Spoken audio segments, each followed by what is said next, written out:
Los orígenes del genio. Año, 1857-1876. No hay nacimiento sin destino, no hay pensamiento sin abismo. En el invierno del 26 de noviembre de 1857, bajo un cielo encapotado por las nubes pesadas del frío ginebrino, nacía en Suiza una criatura destinada a conmocionar las estructuras más sólidas de la comprensión humana, Ferdinand de Saussure. No vino al mundo con estrépito ni con la vanagloria de un prodigio precoz. Llegó como llegan los verdaderos revolucionarios, en silencio, incubando en su interior una tormenta que tardaría décadas en desencadenarse. Hijo de Henry de Saussure, naturalista y químico de reputación científica internacional, Ferdinand respiró desde sus primeros días un aire enrarecido por la erudición, la disciplina y la devoción a los enigmas de la naturaleza. Pero si su padre había sido un explorador del mundo material, Ferdinand emergía como el cartógrafo de un territorio infinitamente más resbaladizo y abstracto, el lenguaje. En esa casa donde las palabras eran herramientas de precisión científica, el niño comenzó a presentir que esas mismas palabras eran también espejos, laberintos y trampas. Nada era más sólido, y a la vez más vivizo, que el signo. Desde muy pequeño, mostró un apetito voraz por el conocimiento. Aprendió griego y latín como quien desentraña un secreto ancestral, no para repetirlo, sino para comprender su arquitectura interna. ¿Cómo era posible?, se preguntaba, que el pensamiento pudiera amoldarse a una serie de sonidos? ¿Qué tipo de alquimia transformaba la materia bruta del ruido en significación? La infancia de Saussure no fue una historia de juegos, sino una de observación silenciosa. Mientras otros niños exploraban el mundo físico, él se sumergía en los intersticios invisibles del lenguaje, en las fisuras de la significación, en los mecanismos invisibles del decir. En su adolescencia, la vida le mostró el primer filo de su contradicción. Si su entorno le ofrecía certezas científicas, fórmulas químicas y verdades naturales, él sentía el impulso de desafiarlas. Quería entender no el mundo en sí, sino el modo en que ese mundo se nos aparece a través del lenguaje. Su interés por las matemáticas no era casual, en ellas se encontraba estructuras puras, sistemas cerrados, mundos regidos por reglas. Pero el lenguaje era un monstruo de múltiples rostros. Se parecía a las matemáticas, pero las desafiaba constantemente con su ambigüedad, con su polisemia, con su plasticidad. Fue esta tensión entre estructura y caos, entre orden y abismo, lo que comenzó a definir su carácter intelectual. Era reservado, introspectivo, casi ascético en su entrega al estudio. A veces, parecía atrapado en una lucha interior, desgarrado entre la exigencia paterna de la razón científica y su propia intuición de que el lenguaje es, en el fondo, un teatro de apariencias. Esta lucha no era solo académica, era existencial. Porque para Saussure, comprender el lenguaje no era simplemente entender cómo hablamos, era desentrañar cómo pensamos, cómo percibimos, cómo somos. El lenguaje no era un medio, era el mundo. En 1875, a la edad de 18 años, ingresó a la Universidad de Leipzig, una de las capitales intelectuales de la filología y la lingüística comparada. En ese momento, la ciencia del lenguaje estaba dominada por la corriente histórica, que buscaba rastrear el origen y la evolución de las lenguas indoeuropeas.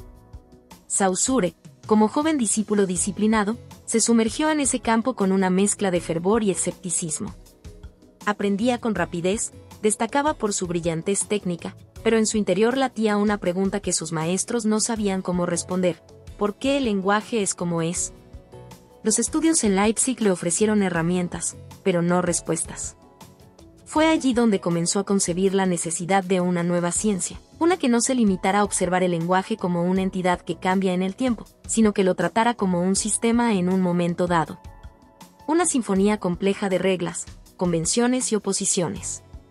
Saussure intuía que, para comprender verdaderamente el lenguaje, había que abandonar la cronología y zambullirse en la estructura, en la forma pura. Este periodo, que muchos tratarían como una simple etapa formativa, fue en realidad un hervidero de contradicciones filosóficas, pasiones calladas y clarividencias silenciosas. Saussure, sin saberlo del todo, comenzaba a caminar hacia la fundación de una ciencia inédita. A espaldas del mundo, pero con el universo entero vibrando en su conciencia, trazaba el mapa de una revolución que estallaría tiempo después, en otro siglo, en otro tiempo. cuando su voz ya no pudiera resonar más que en las palabras de sus discípulos. Era joven. Era tímido. Era un hijo obediente de la razón. Pero en su mente se gestaba una idea que desbordaría todos los moldes, que el lenguaje no es solo una herramienta de comunicación, sino el principio estructurador de toda experiencia humana. Y que desentrañar su lógica profunda equivale, ni más ni menos, que a mirar de frente el abismo del ser. Ferdinand de Saussure aún no lo sabía, pero su lucha apenas comenzaba. Y como en todo combate entre el pensamiento y el mundo, la verdadera batalla no sería externa, sino interna, una guerra sin testigos, librada en la intimidad de una mente que se atrevió a pensar lo impensado. El joven filólogo y su obra prematura año, 1876-1881. Toda revelación es también una herida. Porque ver lo que los otros no ven, es también perder lo que los otros conservan, la paz del dogma. Hay épocas en la vida del ser humano en que el conocimiento no es un deseo, sino una condena. En esos años crepusculares entre la juventud y la madurez, Ferdinand de Saussure, aún sin cumplir los 25, cruzó los umbrales del saber filológico con la intensidad de un iniciado que ha visto demasiado pronto los abismos que subyacen bajo la aparente solidez de las lenguas. Mientras otros a su edad buscaban un lugar en el mundo, él se consagraba, casi con brutalidad, a desentrañar las raíces invisibles del lenguaje. Su cuerpo estaba en Leipzig y en París, pero su alma vivía en un tiempo mítico, donde las lenguas antiguas aún murmuraban los ecos primitivos del pensamiento humano. Estudiar en Leipzig, en ese entonces, era penetrar en el Sancta Sanctorum de la lingüística comparada. Era enfrentarse a los gigantes de la ciencia del lenguaje, aquellos que, armados con el rigor del historicismo alemán, rastreaban incansablemente las genealogías fonéticas, las mutaciones gramaticales, los desplazamientos semánticos de las lenguas indoeuropeas como si fuesen huellas de una creación divina. Pero Saussure no era un discípulo ciego. Absorbía el conocimiento con voracidad, pero ya comenzaba a experimentar el vértigo de lo que no encajaba, de lo que desbordaba los métodos convencionales. No era una rebeldía explícita, sino una sospecha silenciosa, casi mística, que había un orden subyacente más profundo, que lo esencial no estaba en el devenir histórico de las formas, sino en la lógica inmanente que la sostenía. París, por su parte, no fue un descanso, sino una extensión de ese campo de batalla intelectual. Entre 1878 y 1881, se encontró rodeado de algunas de las mentes más brillantes de la filología francesa, hombres que lo veían con asombro y recelo. ¿Cómo no temer al joven que a los 21 años ya osaba desafiar con elegancia y precisión las hipótesis aceptadas por la tradición? Fue en este contexto de ebullición intelectual, de diálogo y tensión, que Ferdinand publicó la obra que lo colocaría, aún sin saberlo, en el centro de una revolución. Mémoires sur le système primitif des voyelles dans les langues indo-européennes 1879. Ese texto, nacido del esfuerzo de un alma que no sabía descansar, fue una detonación. No por su volumen, sino por la osadía de su mirada. Mientras la filología tradicional reconstruía el pasado como un mosaico fragmentado, Saussure vislumbraba la necesidad de entender las relaciones internas. Los equilibrios de un sistema fonológico que no era mera acumulación de hechos, sino una totalidad estructurada. Introdujo lo que más tarde se conocería como la teoría de las vocales sonantes o laringeales. Una hipótesis radical sobre la existencia de sonidos que habían desaparecido pero cuya ausencia estructuraba todo el sistema conocido. ¿Cómo atreverse a afirmar que lo que no se oye determina lo que sí? ¿Cómo sostener que la presencia puede ser definida por la ausencia? Esta intuición que en apariencia pertenecía a la fonología era en realidad una declaración filosófica estremecedora. Lo real es una red de relaciones, no una suma de entidades. Mémoire fue reconocida con admiración, aunque muchos no comprendieron en su totalidad el alcance sísmico de sus planteamientos. Fue aclamado por su erudición, pero subestimado en su profundidad ontológica. Porque mientras los sabios veían en él un joven prodigio del método histórico comparativo, él comenzaba a comprender que ese método no bastaba, que algo esencial se le escapaba. El lenguaje no era un objeto que evolucionaba en el tiempo, sino un sistema que se articulaba en un instante, en un acto, en un momento suspendido fuera de la cronología. La historia era insuficiente. La sincronicidad empezaba a latir en su conciencia como un clamor reprimido. pero con el reconocimiento llegó también el tormento. El joven filólogo, aún atrapado en el paradigma que lo había formado, sintió el peso insoportable de su precocidad. ¿Cómo continuar por un camino que ya sabía erróneo? ¿Cómo escribir, enseñar, investigar, cuando su espíritu clamaba por una transformación epistemológica que nadie más parecía percibir? Este fue el inicio de una grieta interior. Mientras afuera brillaba como estrella ascendente del saber lingüístico, por dentro se desgarraba, preso de una lucidez prematura que lo separaba del mundo. Saussure comenzaba a sentirse extranjero entre sus pares, exiliado en una ciencia que admiraba pero que ya no bastaba. El lenguaje, para él, ya no podía ser reducido a una línea de tiempo. Era un campo de fuerzas, una geometría viva, una danza de oposiciones que solo podía ser captada desde otra perspectiva, aún innombrada. Esta tensión no lo llevó a revelarse de inmediato, sino a un silencio que se volvería casi emblemático en su vida futura. Su genialidad no fue un estallido explosivo, sino una combustión lenta, como si estuviera incubando algo tan vasto, tan radical, que el mundo aún no estaba preparado para recibirlo. El joven filólogo había demostrado ya lo que era capaz de hacer dentro del sistema. Pero al hacerlo, comprendió el límite de ese mismo sistema. Y ese conocimiento doloroso, lúcido, transformador sería la llama que guiaría toda su vida posterior. La obra que lo consagró fue también la que lo condenó a buscar una salida de los márgenes de la ciencia establecida. Porque para Saussure, el lenguaje no era una ruina arqueológica que debía ser restaurada. Era un organismo vivo, un espejo oscuro del alma humana, un tejido invisible donde el ser y el mundo se encontraban. Y esa comprensión tan precoz, tan feroz, tan solitaria lo dejaría marcado para siempre. En esa década inicial de formación, Ferdinand de Saussure dejó atrás la inocencia. En el esplendor de su juventud descubrió no la gloria, sino la carga de una verdad aún innombrable. Y desde entonces, su vida se volvió un camino hacia esa revelación que solo otros, mucho después de su muerte, lograrían vislumbrar. Pero el precio fue alto, la conciencia de estar adelantado a su tiempo es, para el verdadero pensador, una forma profunda y silenciosa de exilio. El profesor silencioso, año 1881-1913. La palabra no dicha pesa más que la que estalla. Y hay silencios que reformulan la historia con más violencia que un manifiesto. En la historia del pensamiento, hay figuras que se alzan como relámpagos, brillan, arden, se graban a fuego en la conciencia de su época. Pero también están aquellos cuya luz se oculta bajo un velo de discreción, cuya revolución no retumba, sino que se gesta en las entrañas del tiempo como una semilla en el subsuelo.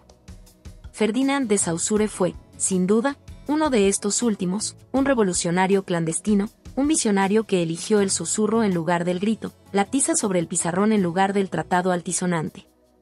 Durante más de 3 décadas, su vida fue la del profesor silencioso, y, sin embargo, ese silencio sería la antesala de un estallido conceptual que alteraría para siempre la forma en que el ser humano concibe el lenguaje.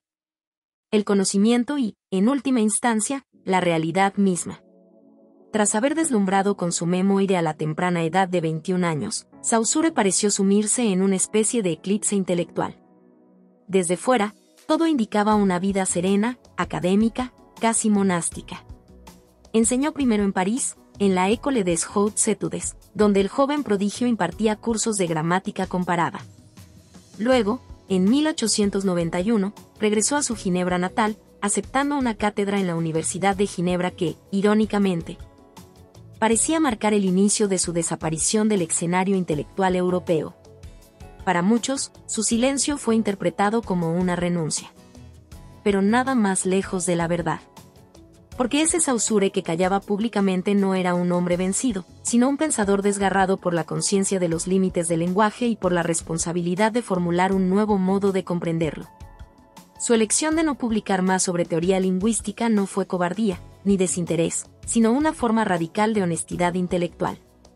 Él sabía, con un dolor casi metafísico, que aún no encontraba la forma adecuada para decir lo que intuía. Y en lugar de traicionar esa verdad con palabras prematuras, eligió el exilio interior. Un exilio fértil, tortuoso, casi místico. En las aulas de Ginebra, entre 1906 y 1911, impartió 3 cursos sobre lingüística general. No los escribió. no los publicó.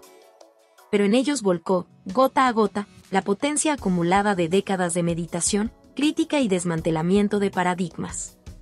Sus estudiantes, entre ellos Charles Bowley y Albert Sechalle, tomaron apuntes, fragmentos, bocetos de un pensamiento que se revelaba en forma oral, como un ritual intelectual que solo podía ser presenciado, no leído.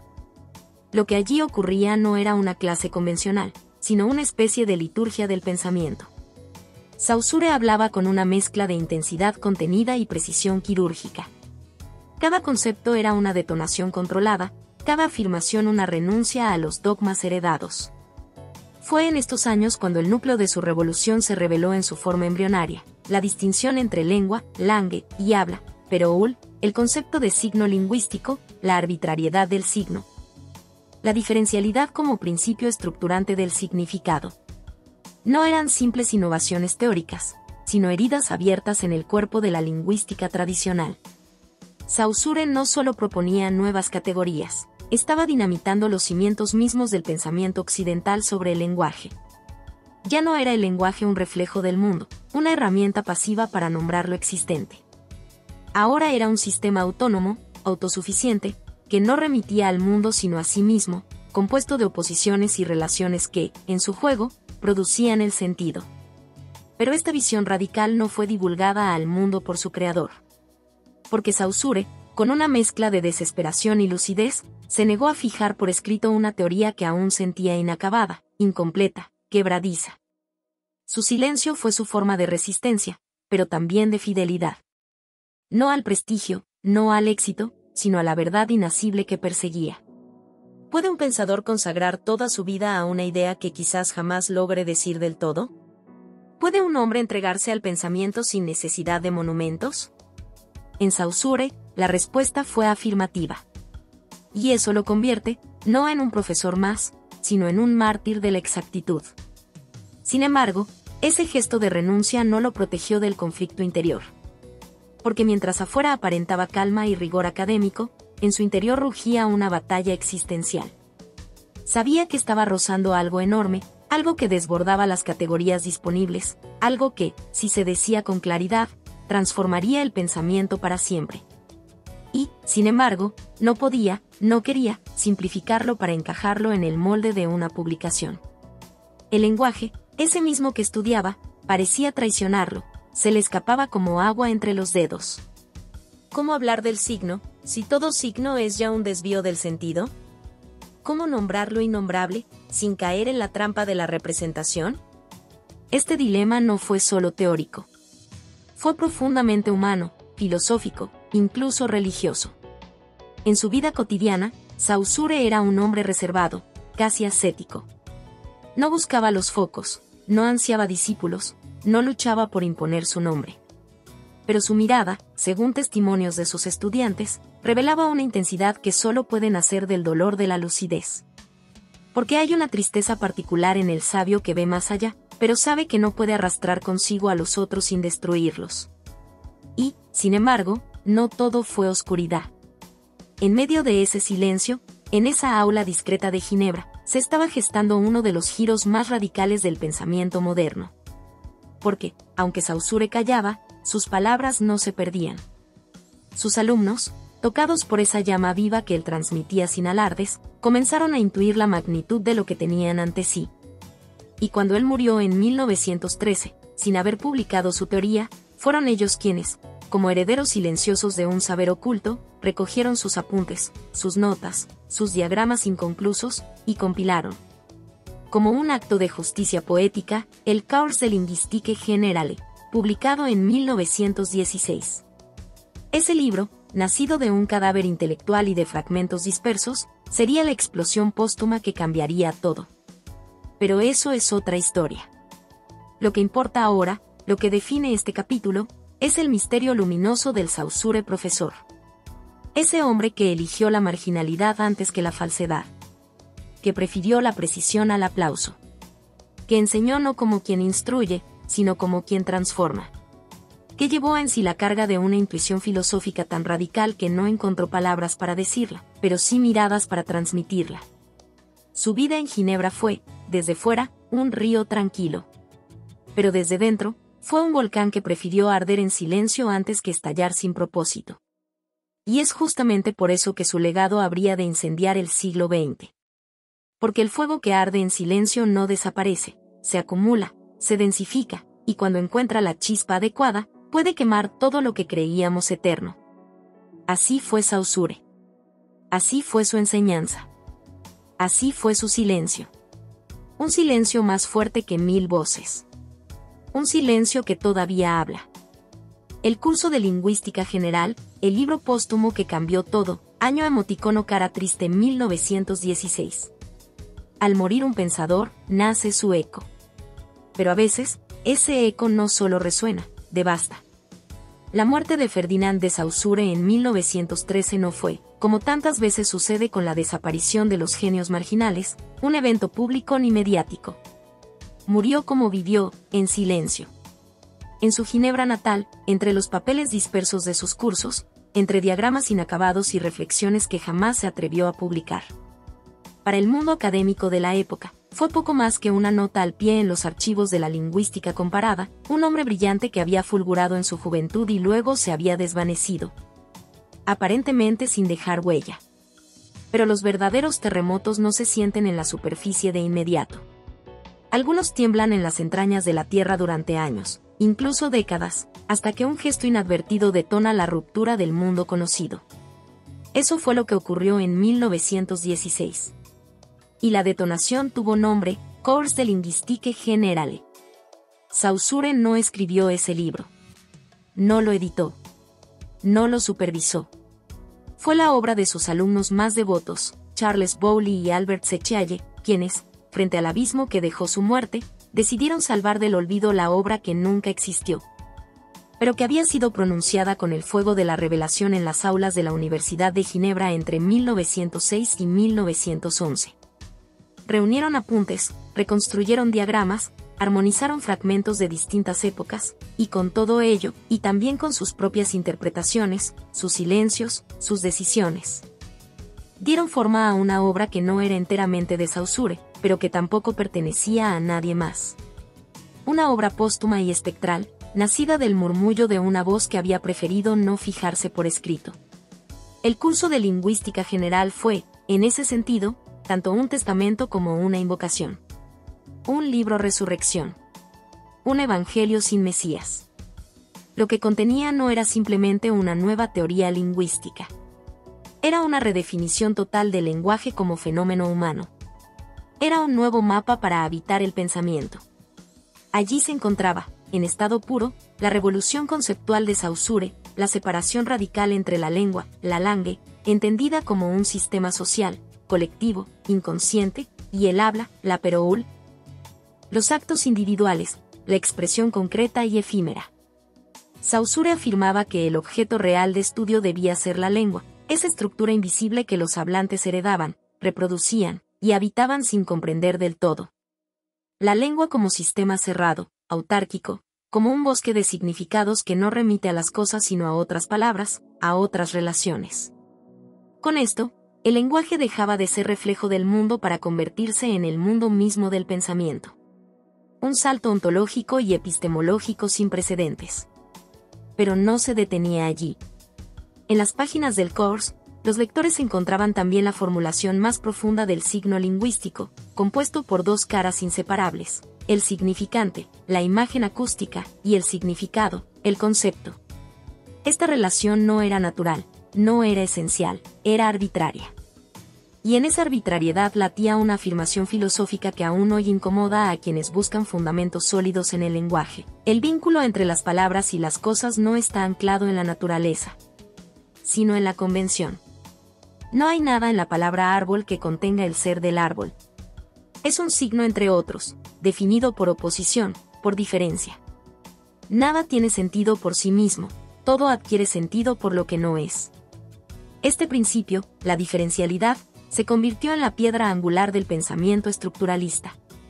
Porque lo que Saussure reveló, quizás sin preverlo del todo, es que el lenguaje es un sistema de oposiciones, una red de relaciones donde cada término existe solo por contraste con los demás. Esta intuición, devastadora en su alcance, quebraba siglos de filosofía del lenguaje, desde Aristóteles hasta los gramáticos ilustrados.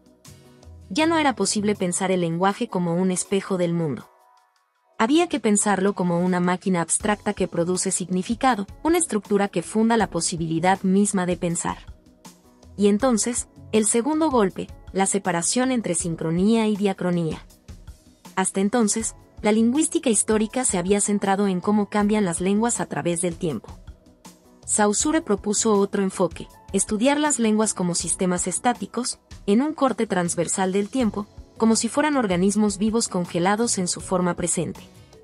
Esta mirada sincrónica permitía entender la lógica interna de una lengua, sin necesidad de remontarse a sus orígenes ni perderse en genealogías infinitas. Era una forma de hacer ciencia del lenguaje sin nostalgia, sin metafísica, sin trascendencia. Estudiar lo que es, no lo que fue. Este conjunto de ideas, sistematizadas en el Cours, amplificadas por su carácter póstumo, sacralizadas por la figura ausente de su autor, explotó en el mundo intelectual con una fuerza incalculable.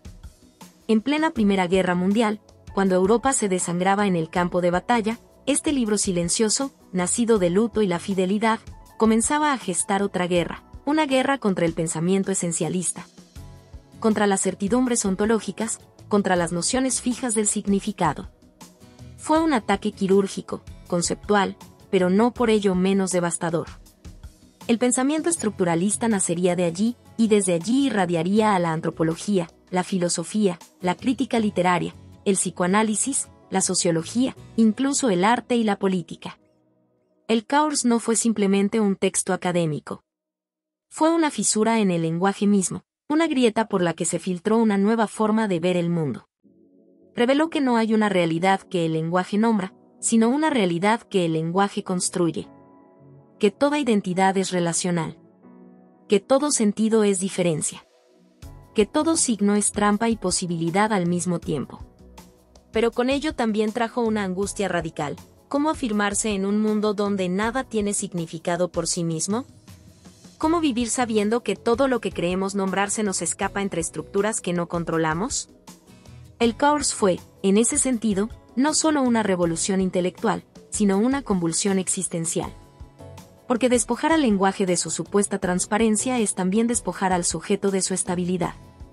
Nos arrojó al abismo de la representación.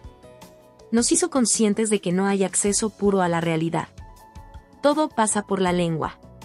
Todo es sistema. Todo es artificio. Pero justamente en ese artificio, en esa grieta, en ese vacío, Saussure nos ofreció una forma radical de afirmación. Si todo es estructura, podemos analizarla. Si todo es signo, podemos desmontarlo. Si todo es diferencia, podemos habitarla con lucidez. El Cours de Linguistique Générale cambió el lenguaje. Cambió la forma en que pensamos el pensamiento. Cambió la relación entre el signo y el mundo. Cambió el modo en que las ciencias humanas se comprenden a sí mismas. Pero también cambió el destino de su autor. Porque Ferdinand de Saussure, el profesor silencioso, el ausente, el que murió sin publicar su teoría, se convirtió, por obra de la muerte y de la memoria, en el padre de una era. No fue su voluntad. No fue su plan.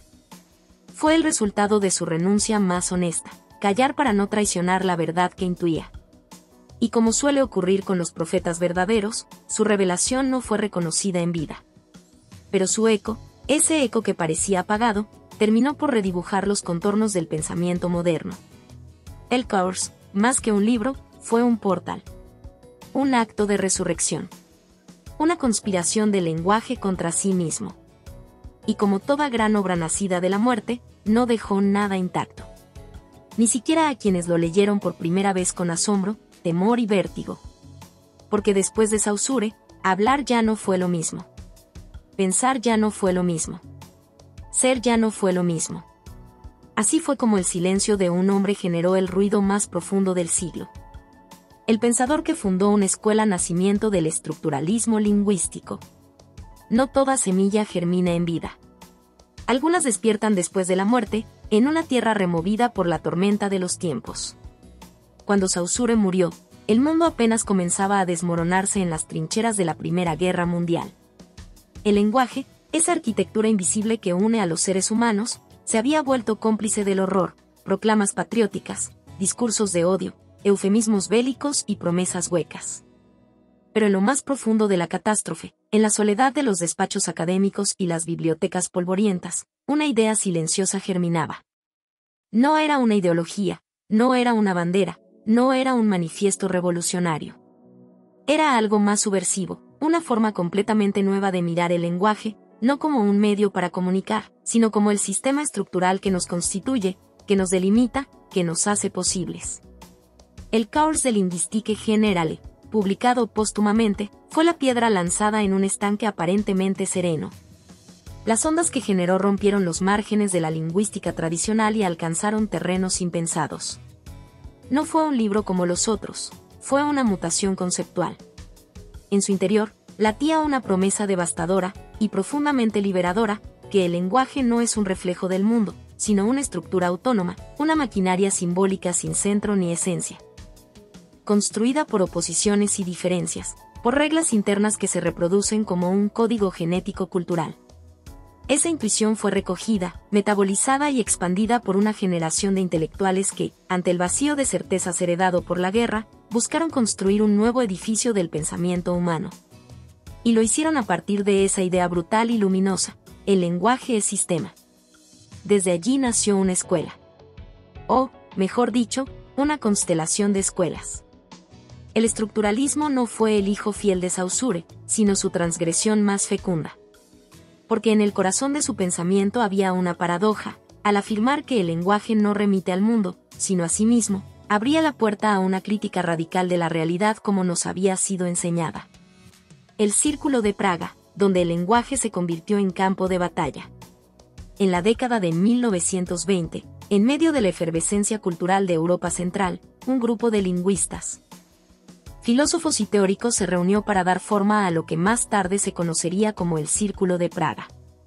Entre ellos brillaban figuras como Roman Jakobson y Nikolai Trubetskoy, quienes no solo leyeron a Saussure, sino que lo reinterpretaron con la intensidad de quienes saben que están participando de un momento inaugural. Para ellos, la lengua no era un sistema estático, sino una estructura dinámica de oposiciones funcionales. En especial, en el terreno de la fonología, revolucionaron la manera en que entendíamos los sonidos del habla, ya no como unidades físicas, sino como elementos definidos por su posición en una red de diferencias. La P y la B, por ejemplo, no eran simplemente sonidos distintos, sino elementos cuyo valor nace de su oposición. De esta forma, el Círculo de Praga convirtió a la fonología en una ciencia formal, rigurosa, capaz de analizar la lógica interna de cualquier lengua como si fuera un ajedrez sonoro. Pero había algo más. En Jakobson, sobre todo, la lingüística adquirió una dimensión casi poética, existencial. Su exploración de las funciones del lenguaje, desde lo referencial hasta lo poético, mostraba que el lenguaje humano no era solo un medio de designar cosas, era el lugar donde se jugaban las pasiones, el poder, la estética, la memoria, el deseo. El estructuralismo de Praga no fue, por tanto, un laboratorio de abstracciones. Fue un campo de batalla donde se libraba una guerra por el significado. La escuela de Copenhague, el delirio formal de Helmsleb. En otro punto de Europa, en Dinamarca, el pensamiento saussureano tomó otra forma, aún más radical. El lingüista Louis Helmsleb, fundador de la escuela de Copenhague, llevó el estructuralismo a su límite lógico. Para él, todo fenómeno lingüístico debía ser descrito en términos puramente formales, sin recurrir a explicaciones psicológicas, históricas ni sociales. Desarrolló un sistema complejo, la glosémica, donde cada unidad del lenguaje podía ser descompuesta en funciones y relaciones, como en una ecuación matemática. Helmsleb fue más allá que Saussure. Su sueño era construir una lingüística absoluta, una ciencia tan precisa y rigurosa como las matemáticas. En su obra Prolegómenos a una teoría del lenguaje, el lenguaje ya no es vehículo, ni siquiera estructura simbólica, es pura forma, pura lógica interna. Esta visión, despojada de toda referencia externa, era a la vez inquietante y liberadora. Porque afirmaba, sin concesiones, que el sentido no viene del mundo, sino de la combinatoria interna de signos. El lenguaje no dice la realidad, la fábrica. Aquí el estructuralismo se convirtió en algo casi sagrado y herético al mismo tiempo. Sagrado, porque ofrecía un sistema cerrado, perfecto, sin fisuras. Herético, porque desafiaba el sentido común, el realismo ingenuo, la idea de que las palabras nombran lo que es. En el universo de Helmsley, lo que es solo puede definirse por lo que no es. Lo demás es superstición. El Círculo de Ginebra, la fidelidad obsesiva al maestro ausente. Mientras tanto, en la ciudad que vio nacer a Saussure, un grupo de discípulos y admiradores cultivó su legado con devoción casi mística. El Círculo de Ginebra no innovó tanto como Praga o Copenhague, pero cumplió un papel crucial: preservar, difundir y consolidar el pensamiento del maestro. Allí se releyeron sus manuscritos, se debatieron sus notas inéditas, se pulieron sus conceptos. En un acto de amor académico, los miembros del círculo transformaron el pensamiento saussureano en un canon, en una ortodoxia intelectual que luego sería desafiada, sí, pero que sirvió como base para toda una transformación del saber. La afirmación de una nueva ciencia, la lingüística como estructura. Lo que une a todas estas escuelas no es solo la influencia de Saussure, sino una intuición que compartieron con vehemencia: el lenguaje no puede comprenderse como un cúmulo de hechos aislados, ni como una serie de cambios históricos, ni como reflejo de la psicología individual. El lenguaje es un sistema. Y ese sistema puede ser descrito, analizado, descompuesto. La lingüística dejó de ser una disciplina humanista para convertirse en una ciencia formal, capaz de generar modelos, definir leyes internas, predecir comportamientos. En este punto, el estructuralismo se volvió más que una corriente académica. Se volvió un horizonte filosófico. Una forma de habitar el mundo. Porque si el lenguaje es sistema, entonces la cultura, la mente, la sociedad, también lo son. Así nació el sueño estructuralista: extender los métodos de la lingüística a todos los campos del saber humano. Y ese sueño daría frutos insospechados en Lévi-Strauss, en Lacan, en Barthes, en Foucault, en Derrida. Pero esa es otra historia. Conclusión: la vida secreta de las ideas. El estructuralismo lingüístico nació del cadáver de un libro. No fue proclamado con manifiestos ni defendido con espadas. Fue el resultado de una revelación silenciosa que se expandió como fuego en una pradera seca. Lo que Saussure propuso, quizás sin querer, fue un nuevo método para entender el orden oculto del mundo. Un método que no busca el sentido en las cosas, sino en las relaciones entre ellas. Que no cree en esencias, sino en estructuras. Que no afirma al individuo como origen del lenguaje, sino como su producto más frágil. Y, sin embargo, en ese desplazamiento brutal, hay una afirmación radical de la vida. Porque entender que somos parte de un sistema no nos niega, nos sitúa. Nos obliga a mirar con lucidez.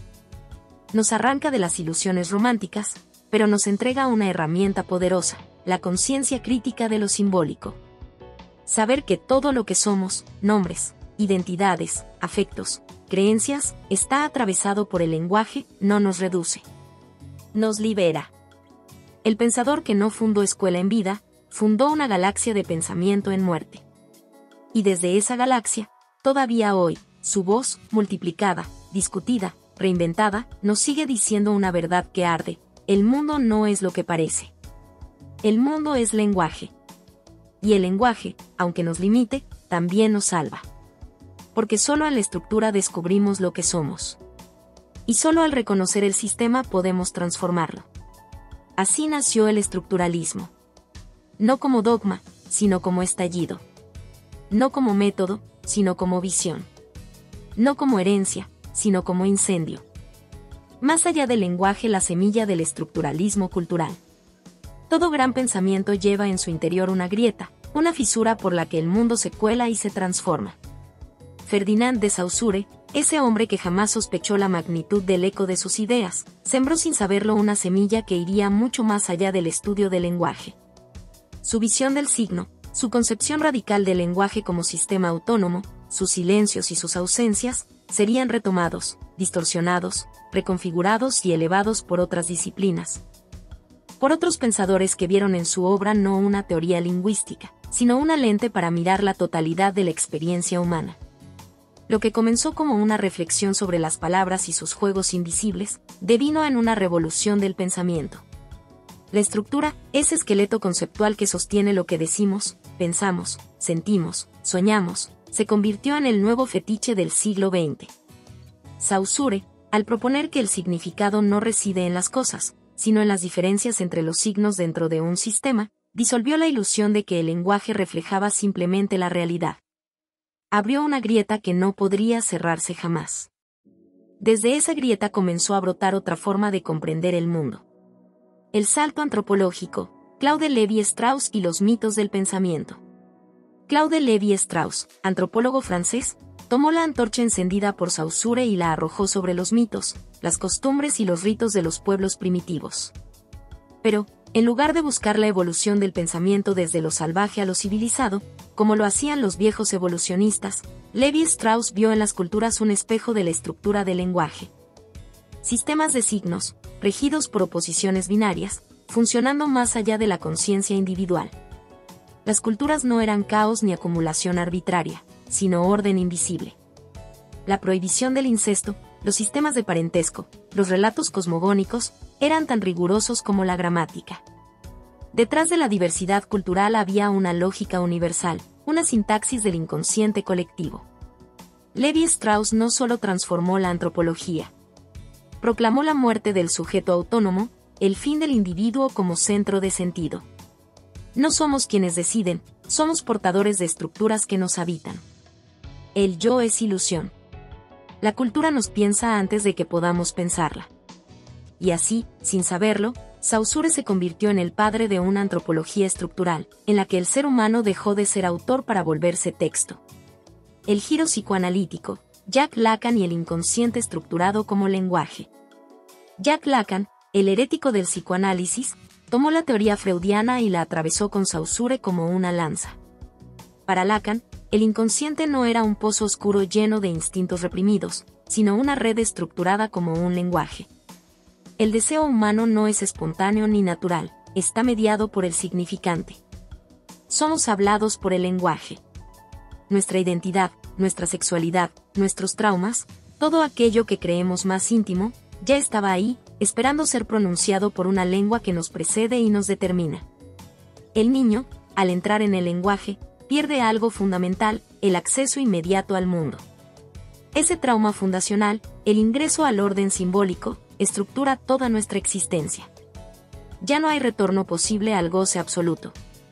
El sujeto está dividido, escindido entre lo que es y lo que puede nombrar. El lenguaje es la herida y la cicatriz. En Lacan, Saussure deja de ser lingüista para convertirse en profeta del inconsciente. El auge de la semiótica, Barthes, eco y el signo en la cultura de masas. Roland Barthes, apasionado lector de Saussure, llevó la noción de signo hasta las revistas de moda, los anuncios publicitarios y los mitos modernos. El lenguaje ya no era solo palabras. Todo podía leerse como texto, una fotografía, una receta, un desfile, un gesto. La semiótica nació de la intuición saussureana de que el significado no reside en la cosa sino en su función dentro de un sistema. Barthes desnudó los mecanismos que naturalizan la ideología, mostró cómo lo cultural se presenta como natural, como el mito es un lenguaje que disimula sus artificios. Umberto Eco, por su parte, convirtió la semiótica en una selva infinita, un bosque de signos donde el lector es un cazador de sentidos. Su obra es una oda a la complejidad del significado, a la ambigüedad estructural del signo. En él, Saussure vive como un esqueleto que sostiene el cuerpo polimorfo de la cultura contemporánea. Filosofía y derrumbe, Foucault, Derrida y la desconstrucción del sujeto. Michel Foucault encontró en la estructura una herramienta para dinamitar la historia de las ideas. Su arqueología del saber no busca orígenes, sino sistemas de exclusión, redes discursivas, regímenes de verdad. Ya no hay sujeto, no hay autor, no hay voluntad. Solo hay discursos que emergen en determinados momentos históricos, configurando lo pensable, lo decible, lo vivible. El lenguaje deja de ser reflejo del pensamiento, se convierte en su condición de posibilidad. Y luego llega Derrida, con su bisturí ontológico, para dinamitar incluso la noción de estructura. Si Saussure separó significante y significado, Derrida denunció la trampa, el significado nunca está presente. Es diferido, desplazado, un juego interminable de diferencias. El signo se escapa, traiciona. El centro ya no está en ninguna parte. La escritura antecede al habla. El sentido es siempre inestable. La estructura, al final, se derrumba sobre su propia lógica. El legado radical de Saussure, hombre o estructura. ¿Quién fue entonces Ferdinand de Saussure? ¿Un lingüista modesto, un genio inadvertido, o el demiurgo de una nueva era del pensamiento? No importa. Como diría Barthes, el autor ha muerto. Lo que importa es el texto que engendró, el linaje estructural que su pensamiento inauguró, la transformación ontológica que desató sin buscarla. Su obra, más allá del lenguaje, cuestiona lo que somos, lo que creemos saber, lo que podemos imaginar. El estructuralismo cultural no es una escuela, es un temblor. Una crisis. Un desafío. Obliga a renunciar al yo, a aceptar que la libertad es siempre relativa, que el sentido es fugaz, que la cultura es una cárcel hecha de signos. Pero también es una promesa. Una afirmación radical de que todo puede ser comprendido, de que hay orden en el caos, de que el mundo, aunque opaco y contradictorio, puede ser leído como un texto. Epílogo, una estructura para la vida. Y así, lo que empezó como una teoría del signo devino en una ontología. Saussure abrió la puerta a un nuevo modo de ser, el ser estructurado, el ser leído, el ser atravesado por sistemas que no controla. Pero también, el ser capaz de reconocer esos sistemas, de rebelarse contra ellos, de transformarlos. Porque si el lenguaje nos determina, también nos libera. Nombrar es construir. Entender la estructura es el primer paso para subvertirla. Y en ese gesto, doloroso, complejo, a veces inútil, a veces glorioso, radica el poder más profundo del pensamiento estructural, no el de explicar el mundo, sino el de rehacerlo. Más allá del lenguaje, en los pliegues del deseo, la historia, la cultura y el arte, el eco de Saussure persiste como un zumbido fundamental. No hay salida del lenguaje, pero hay caminos dentro de él. El signo es prisión y ala. Silencio y grito. Herida y salvación. En ese abismo resuena, aún hoy, la voz del pensador que, sin quererlo, fundó un nuevo modo de existir. Críticas, reformulaciones y legado duradero. La furia de lo inconcluso, Saussure en la era del pensamiento desbordado. La historia de las ideas no es una línea recta. Es un campo de batalla, una danza de espectros, una herida abierta que nunca termina de cerrarse. El pensamiento no progresa, se sacude, se contorsiona, se hiere a sí mismo, se muerde la cola, se traiciona. Y en ese torbellino, pocos nombres resisten el paso del tiempo con tanta intensidad como el de Ferdinand de Saussure, el lingüista que, sin desearlo, trastocó las raíces del pensamiento occidental. Saussure murió sin haber publicado una obra mayor. Su curso de lingüística general fue compilado por sus estudiantes. Sus escritos fueron fragmentarios, provisionales, incluso contradictorios. Pero precisamente en ese vacío, en esa carencia, en esa elipsis ontológica, nació algo monstruoso, una revolución intelectual sin rostro. Un campo de batalla conceptual donde se juega todavía el sentido de la cultura, del lenguaje y del ser. Y, sin embargo, toda revolución engendra sus herejes. La fisura del signo, Derrida y la deconstrucción del fundamento. Fue Jacques Derrida quien se atrevió a entrar en las entrañas de la teoría saussureana con una intención quirúrgica y devastadora. Derrida no leyó a Saussure como un adorador de la estructura, sino como su víctima. Lo acusó de buscar un centro donde no podía haberlo. Denunció la nostalgia de presencia, ese deseo de creer que el significado existe, que se puede atrapar, que está ahí detrás del signo como una verdad eterna esperando ser revelada. Para Derrida, esa búsqueda es una trampa. El significado nunca está presente. Siempre es diferido. Siempre está en otra parte. Derrida tomó la noción de diferencia de Saussure y la pervirtió, la desbordó, la convirtió en una máquina de guerra contra toda estructura. Donde Saussure afirmaba que el signo es arbitrario pero estable dentro de un sistema, Derrida mostró que el sistema mismo se desliza, se derrumba, se sabotea desde dentro. La diferencia no es solo diferencia, es también aplazamiento, huida, fisura. El lenguaje ya no es una red que organiza el mundo, es un campo de fuerzas donde el sentido se desgarra. Aquí, el estructuralismo colapsa. Y en su colapso, revela su verdad más profunda: no hay estructura sin fuga. No hay orden sin caos. El signo, lejos de ser la clave del sentido, es su espectro más inestable. La rebelión del contexto, pragmática, cognición y el giro del sentido. En paralelo al fuego postestructuralista, otras voces comenzaron a señalar los límites del modelo saussureano. Desde la filosofía del lenguaje hasta la semántica cognitiva, surgieron movimientos que denunciaron el aislamiento artificial del signo. Y el lenguaje no vive en el sistema, gritaban. Vive en el uso, en el contexto, en el cuerpo, en la historia, en la carne. La pragmática, impulsada por filósofos como J. L. Austin y John Searle, arremetió contra la idea de que el significado se genera solo en la relación entre signos. El acto de habla, el contexto social, la intención del hablante, todo eso comenzó a reclamar su lugar. La arbitrariedad del signo, esa piedra angular saussureana, fue desafiada por el peso del entorno, por la encarnación del lenguaje en situaciones reales. Más tarde, la lingüística cognitiva, con figuras como George Lakoff, argumentó que el lenguaje no es un sistema autónomo, sino una manifestación de procesos mentales más amplios.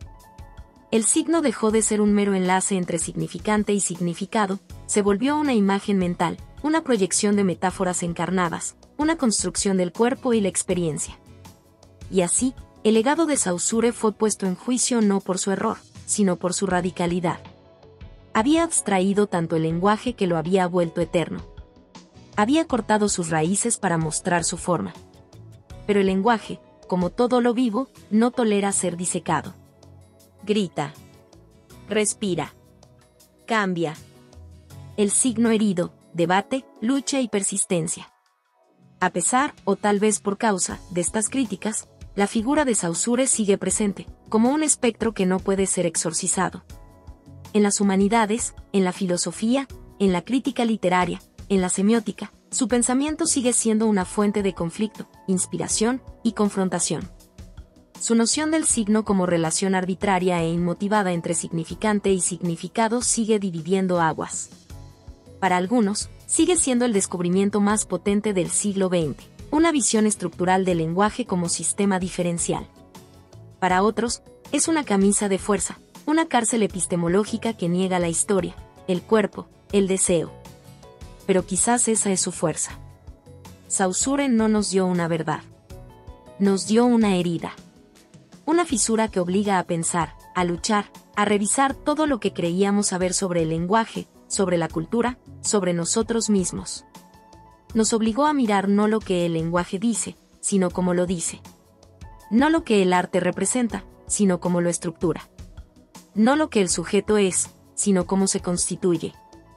El vacío fundacional, publicó poco, transformó todo. La paradoja de Saussure es absoluta. No dejó una obra cerrada. No formuló una teoría definitiva. No fundó escuela. No buscó discípulos. Murió sin saber que lo que dejó sería interpretado como una revolución. Y, sin embargo, su nombre está inscrito en cada rincón de la teoría moderna. Como una sombra que lo recorre todo, sin estar nunca del todo presente. Ese vacío, su falta de sistema acabado, su muerte antes del estallido estructuralista, fue precisamente lo que permitió que su pensamiento germinara en múltiples direcciones. Como un mito originario, su figura fue usada, traicionada, transformada. El Saussure de Levi Strauss no es el mismo que el de Barthes. El de Lacan no es el de Derrida.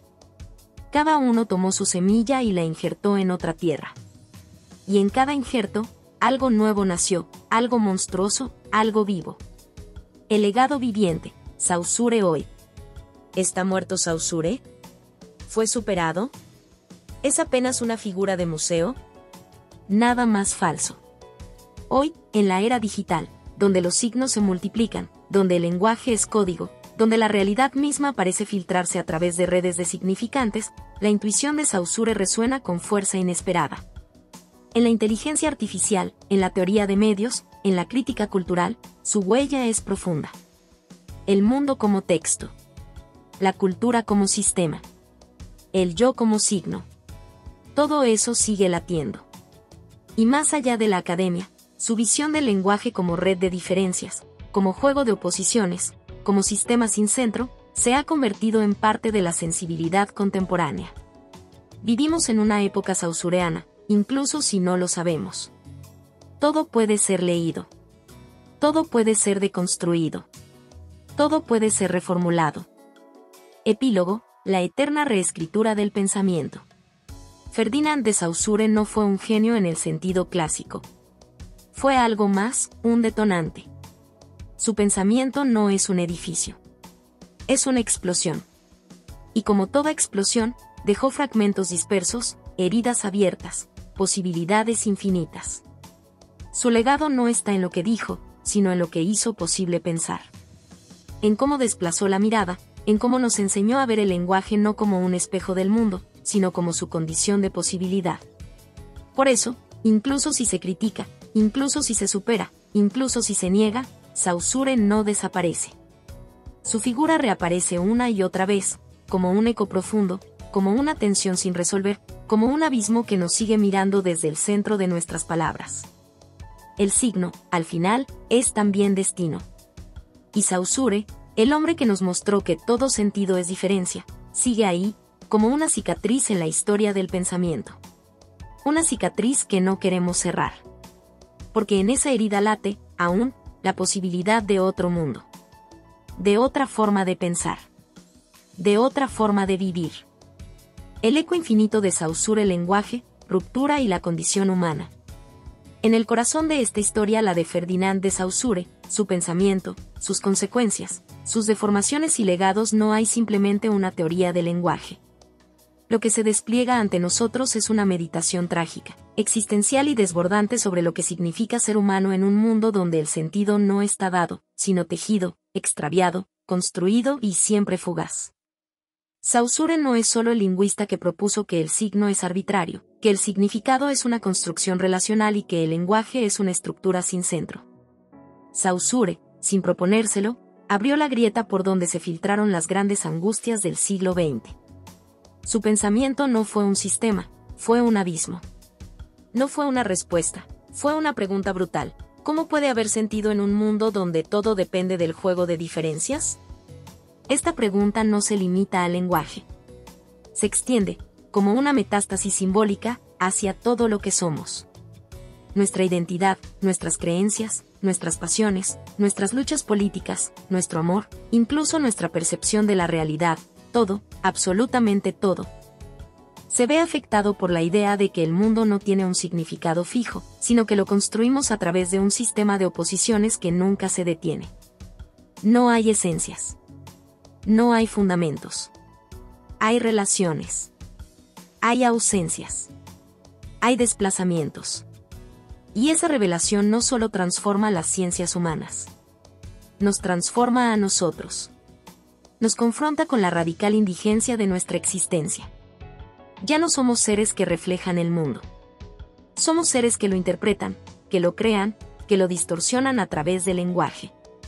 El mundo ya no habla por sí mismo, necesita de nuestras palabras, de nuestras estructuras, de nuestras ficciones. Y en esa necesidad se instala la fragilidad más absoluta. Pero esta fragilidad no es desesperanza. Al contrario, es el nacimiento de una ética, de una estética, de una forma de vivir. Porque si todo es construcción, entonces todo puede ser reconstruido. Si no hay sentido último, entonces cada uno de nosotros debe asumir la responsabilidad de producir sentido. No hay destino escrito. Hay interpretación. Y con ella, libertad. Ahí es donde el pensamiento de Saussure se vuelve explosivo. En lugar de una teoría del lenguaje, lo que nos legó fue un espejo roto del alma humana. Cada fragmento de su sistema revela una cara distinta del mismo drama, la imposibilidad de acceder a la verdad absoluta, la inevitable mediación simbólica, la alienación del significante, la multiplicidad de perspectivas, la fugacidad del yo. Esto no es una tragedia. Es una revelación transformadora. Porque en el mismo gesto en que se derrumban las certezas, emerge la posibilidad de otra vida, una vida consciente de sus ficciones, una vida que se sabe tejida por signos pero que también puede jugar con ellos, desplazarlos, reinventarlos, Derrida, Barthes, Foucault, Lacan, todos los grandes pensadores que vinieron después no hicieron más que radicalizar este gesto inaugural, mostrar que no hay centro, que no hay origen, que no hay sujeto sin discurso, ni cultura sin sistema. Y al hacerlo, no solo extendieron el legado de Saussure, lo convirtieron en una fuerza vital, en un acto filosófico, en una práctica de emancipación. Pensar a Saussure hoy no es solo repasar una historia académica. Es mirar de frente el dilema ontológico de nuestro tiempo. ¿Cómo vivir cuando todo lo que somos está mediado por signos que no controlamos del todo? ¿Cómo amar, cómo crear, cómo resistir, cómo luchar por justicia en un mundo donde el lenguaje ya no garantiza la verdad, sino que es parte del poder, de la ideología, del deseo? La respuesta es dura, pero hermosa, aprendiendo a habitar el lenguaje con lucidez y rebeldía. No creyendo ingenuamente en las palabras, pero tampoco renunciando a ellas. Haciendo del lenguaje no un templo, sino un taller. No una cárcel, sino un campo de batalla. No una verdad, sino una posibilidad. Saussure no nos dejó un monumento. Nos dejó una herida. Pero es en esa herida donde el pensamiento sigue respirando. Donde el ser humano sigue intentando decirse, comprenderse, liberarse. Porque si todo es signo, si todo es estructura, entonces todo puede ser resignificado. Ese es el legado más profundo, más potente y más ético de Saussure. Nos dio la lucidez de saber que el sentido no se encuentra, se crea. Y con ello, nos arrojó la tarea ineludible de transformar el mundo a través de las palabras que elegimos, los discursos que desmontamos, los mitos que deshacemos, las voces que decidimos escuchar. Y quizás, solo quizás, en esa lucha incesante, contradictoria, a veces desesperada, podamos descubrir no una verdad eterna, pero sí una forma más digna, más libre y más intensa de ser humanos. Hola a todos. Si te ha gustado esta historia, déjame un comentario y cuéntame qué parte te atrapó más o qué emociones despertó en ti. No olvides suscribirte al canal, activar la campanita y darle me gusta. Tu apoyo nos ayuda a seguir creando contenido emocionante y lleno de emociones. ¿Qué otros temas de historias te gustarían ver en el canal? Tus ideas podrían inspirar nuestra próxima trama con giros inesperados. Gracias por acompañarnos, nos vemos en el próximo video.